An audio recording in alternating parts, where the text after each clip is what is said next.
భారత్ మాతా key Bharat మాతా key Narendra Modi గారి నాయకత్వం నరేంద్ర మోడీ గారి నాయకత్వం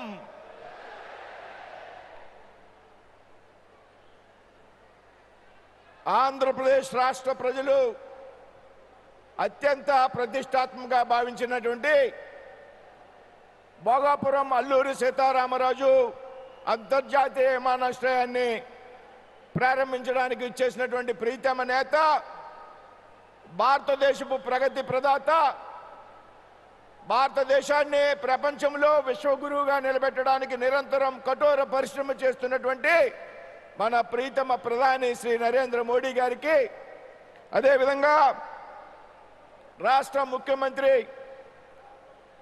చంద్రబాబు నాయుడు గారికి, రాష్ట్ర గవర్నర్ అబ్దుల్ నజీర్ గారికి, ఆంధ్రప్రదేశ్ గోవా గవర్నర్ శ్రీ అశోక్ గజపతిరాజు గారికి, రాష్ట్ర ముఖ్యమంత్రి శ్రీ పవన్ కళ్యాణ్ గారికి, కేంద్ర పౌర విమానయాన శాఖ మంత్రి ఉత్తరాంధ్ర జిల్లాల ముద్దుబిడ్డ అయినటువంటి రామ్మోహన్ నాయుడు గారికి, అదేవిధంగా మా మిత్రుడు సహచరుడు కేంద్ర మంత్రి అయినటువంటి పెమ్మసాని చంద్రశేఖర్ గారికి, స్థానిక పార్లమెంట్ సభ్యులు అప్పలనాయుడు గారికి, స్థానిక శాసనసభ్యురాలు సోదరి శ్రీమతి లోకం మాధవ్ గారికి, వేదిక మీద ఆశీస్సులైనటువంటి జిల్లా మంత్రులకు, ప్రజాప్రతినిధులకు అందరికీ కూడా హృదయపూర్వక నమస్కారం తెలియజేస్తున్నా. వేదిక మీద ఉన్నటువంటి, వేదిక ముందు ఉన్నటువంటి అశేష ప్రజానీకానికి హృదయపూర్వక నమస్కృతి తెలియజేస్తున్నా. మిత్రులారా, ఈరోజు ఆంధ్రప్రదేశ్ రాష్ట్ర చరిత్రలో ముఖ్యంగా ఉత్తరాంధ్ర ప్రజల యొక్క జిల్లాలో సువర్ణాక్షరాలతో లిఖించదగ్గటువంటి రోజు అనేటువంటి విషయాన్ని సందర్భంగా గుర్తు చేస్తున్నా. నవ్యాంధ్ర ప్రయాణంలో ఇదొక కీలకమైనటువంటి మైలురాయి అనేటువంటి విషయాన్ని ఈ సందర్భంగా ప్రస్తావిస్తున్నా. ఈ విమానాశ్రయం ప్రారంభం ద్వారా ఏదైతే ఉత్తరాంధ్ర జిల్లాలుగా ఉన్నటువంటి శ్రీకాకుళం కానీ, విశాఖపట్నం, అదేవిధంగా మన్యం జిల్లాలు, విజయనగరం జిల్లాలు పెద్ద ఎత్తున గ్లోబల్ మ్యాప్లోకి చోటు లభించడమే కాకుండా ఇప్పటి వరకు సముద్ర తీర ప్రాంతంలో ఉన్నటువంటి ప్రాంతం రాబోయేటువంటి రోజుల్లో ఆకాశమే హద్దుగా మారనుంది అనేటువంటి విషయాన్ని ఈ సందర్భంగా గుర్తు చేస్తున్నాను. మిత్రులారా, మనంతా కూడా ఒక గ్రహించాల్సినటువంటి అవసరం ఉంది.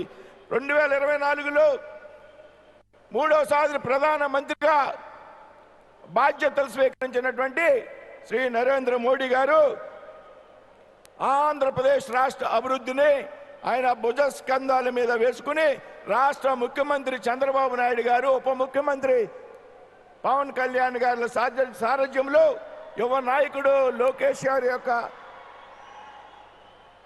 సామర్థ్యంతో పెద్ద ఎత్తున ఆంధ్రప్రదేశ్ రాష్ట్రాన్ని అభివృద్ధి పదంలో నడిపిస్తున్నటువంటి సంగతి మీరంతా కూడా గ్రహించాలి. మిత్రులారా, ఆంధ్రప్రదేశ్ రాష్ట్రానికి కొన్ని లక్షల కోట్ల రూపాయలు మంజూరు చేసి పెద్ద ఎత్తున ఆంధ్రప్రదేశ్ అభివృద్ధికి ప్రాధాన్యతనిస్తున్నటువంటి ప్రధాని నరేంద్ర మోడీ గారు అనేటువంటి విషయాన్ని సందర్భంగా గుర్తు చేస్తున్నాను. మిత్రులారా, అదేవిధంగా భారత ప్రధానమంత్రిగా మూడోసారి బాధ్యతలు స్వీకరించాక నరేంద్ర మోడీ గారు ఆంధ్రప్రదేశ్ రాష్ట్రానికి రావడం ఇది 6వ పర్యాయమైనటువంటి సంగతి.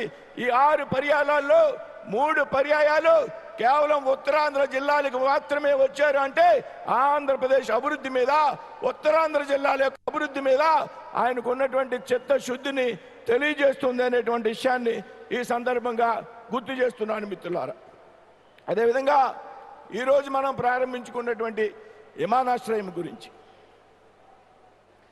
దాదాపు 5,000 కోట్ల రూపాయలతో అత్యాధునికమైనటువంటి టెక్నాలజీతో నిర్మించినటువంటి విమానాశ్రయం రాబోయేటువంటి రోజుల్లో ఏటా 60 లక్షల మంది ప్రయాణికులకు సేవ కలుగజేస్తుంది అనేటువంటి విషయాన్ని ఈ సందర్భంగా గుర్తు చేస్తున్నాను. మిత్రులారా, అంతేకాదు ఏడాదికి 20,000 మెట్రిక్ టన్నుల యొక్క కార్గో రవాణా సామర్థ్యం కారణంగా ఈ ప్రాంతంలో ఉన్నటువంటి వ్యవసాయ ఉత్పత్తులు కానీ, ఆక్వా ఉత్పత్తులు కానీ, ఫార్మా ఉత్పత్తులు కానీ నేరుగా విదేశాలకి అగుమతి చేసేటువంటి ఒక హబ్బుగా రాబోయేటువంటి రోజుల్లో ఈ ప్రాంతం అభివృద్ధి చెందుతుంది అనేటువంటి విషయాన్ని తెలియజేస్తున్నాను మిత్రులారా.